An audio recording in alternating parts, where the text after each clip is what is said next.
Hey guys, HDvee here and welcome to a brand new video. Today we've got quite a lot of stuff to go over for Pokemon Scarlet and Violet, new raid updates to take a look at. We also have some potential Pokemon Home stuff, a lot of theories to go over. There's a lot of stuff to break down today for the Generation 9 game. So if you're excited for the video, drop a like down below. Let's try and hit 500 likes. Leave a comment with your thoughts on anything we cover in today's video. Subscribe if you're brand new, ring the notification bell. With all of that out of the way though, let's get into the video and I really hope that you enjoy. So, starting things off, let's go over the latest updates for Pokemon Scarlet and Violet. Inteleon is back in raids starting today up until the 7th of May. So, HDvee tweeted out saying the Pokemon Scarlet and Violet Mighty Inteleon Terra Raid Battle event has begun its second run. Runs until the 7th of May, 23:59 UTC. So you can grab this one this weekend if you did miss it. On the first weekend, it's Ice-type Terra. Relatively easy to beat, shouldn't really have too many problems. So that's that. The next update is that the Global Challenge Part 3 has now begun. HDvee also tweeted this out, saying battles for the Pokemon Scarlet and Violet Global Challenge 2023 Part 3 online competition have begun. Battles run until the 7th of May 2023, 23:59 UTC. So a lot of stuff for you guys to do this weekend. Of course, if you did sign up for this, all you have to do is 3 battles, win or lose, and then you get your Ultra Ball backpack, just like you did with the Great Ball backpack and the Pokeball backpack. Like I say, you don't have to win them. It doesn't take too long. Of course, you had to sign up for it, though. If you didn't sign up prior to today, then you won't be able to access it, which obviously is a little bit unfortunate, but I guess they give you like 2 weeks to do it, so plenty of time. But yeah, that's the global challenge that you can also do this weekend. Of course, the Walking Wake and Iron Leaves events are still on as well right now. They're up until, I think, next week, but of course, this Sunday we should potentially get the next 7-star raid event, which again is most likely going to be Rillaboom, Delphox, or Chestnut. I think they're the 3 that it can be. If it's anything else, then it kind of blows the pattern completely out of the water. But yeah, Rillaboom, Delphox, or Chestnut are the only remaining starter Pokemon that are going to be transferable through Pokemon Home, and all the Pokemon that have been in 7-star raids so far have been transferable through Pokemon Home, or are going to be transferable through Pokemon Home. So yeah, either Rillaboom, Chestnut, or Delphox this weekend. We don't know what the Terra types are going to be. It's just most likely going to be those Pokemon. Right, moving on, we have some Pokemon Home stuff to take a look at, and I know I've been bombarding you with Pokemon Home stuff lately. This, again, it's not like, I don't think it's a leak. It potentially could be, but again, there has been some updates regarding Pokemon Home. Not necessarily that they've told us about. There's kind of just been behind the lines and obviously been data mined and stuff. This is Poryleaks tweeting out saying, I'm hearing the list of Pokedex entries seems to have been updated on Pokemon Home. It currently sits at 1010 entries. Iron Leaves is the final entry. And then take this with a grain of salt as it's just hearsay for now. So again, potentially has been updated to include Walking Wake and Iron Leaves. And obviously we got that a while ago, but now it's got their 3D models instead of the 2D models, which obviously we didn't have before. We also have Central Leaks here saying this is slightly wrong. Data up to Iron Leaves has been there since the battle data update for Scarlet and Violet a while back. They added sprite images. They look slightly different, I noticed.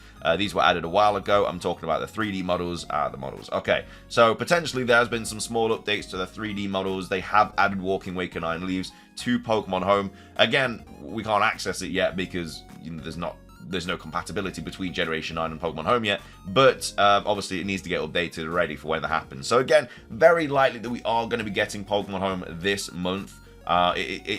Everything is pointing towards that. Obviously, Riddler-Ku posted that 19 thing yesterday, which has also got people kind of talking about what that potentially could be, whether that is 19 Terra types, or the 19th of May, or 19 days from when he posted it. 19 is some sort of significant number in regards to most likely Pokemon Home, but again, it could be about the DLC as well. We really don't know. And then these are obviously the sprites that they're talking about. So this is PokéExpertly tweeting out saying the Pokemon Home assets appear to have added the Ripple Water and, well, basically Walking Wake and Iron Leaves.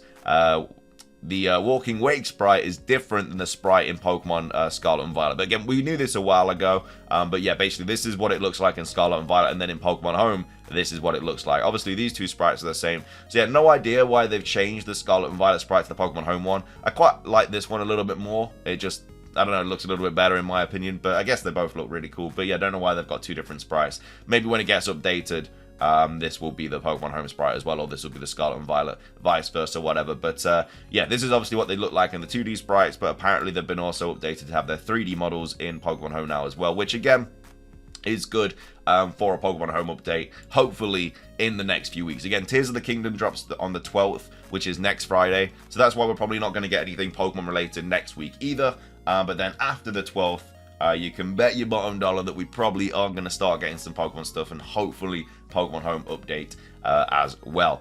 So moving on, we've got some really cool stuff about Pokemon Sleep. Again, you might not be bothered about Pokemon Sleep, but they are still updating like the tweets and stuff every now and again.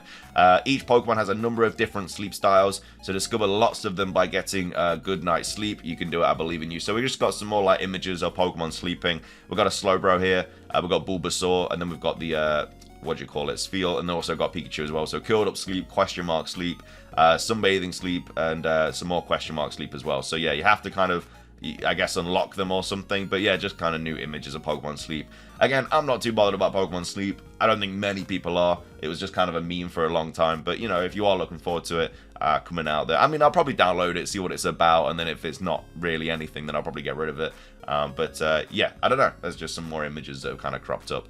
Finishing things off, we have this really cool theory here from Soul Silver talking about the Pokemon anime.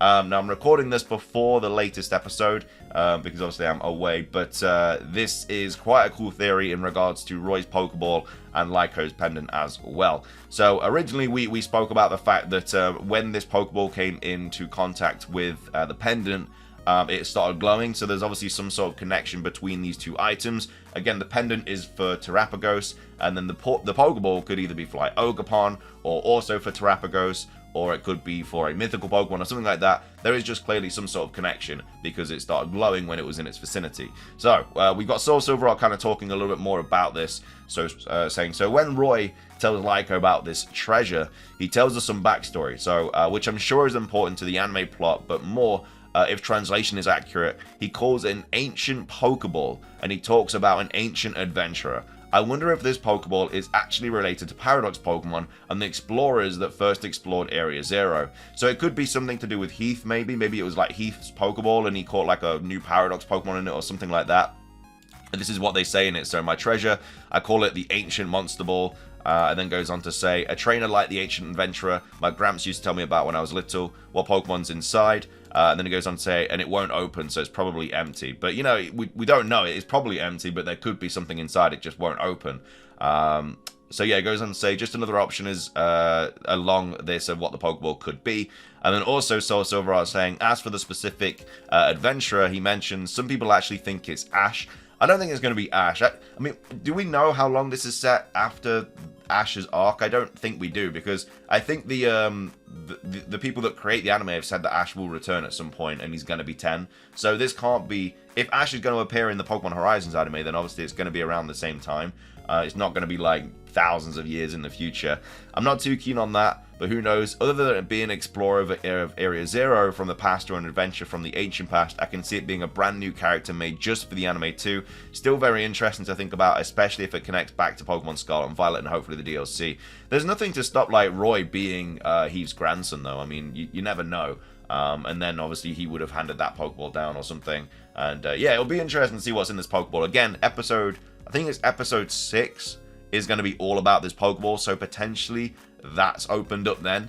And I think the 6th is actually going to be the 12th of February, so it's going to be next week, I do believe. So obviously that's when Tears of the Kingdom drops, but I don't know if we'll get anything Pokemon that related that day either. But yeah, I don't know. It'll be interesting to see what that episode's about, because it's all about the Pokeball, so whether it opens or not, who knows.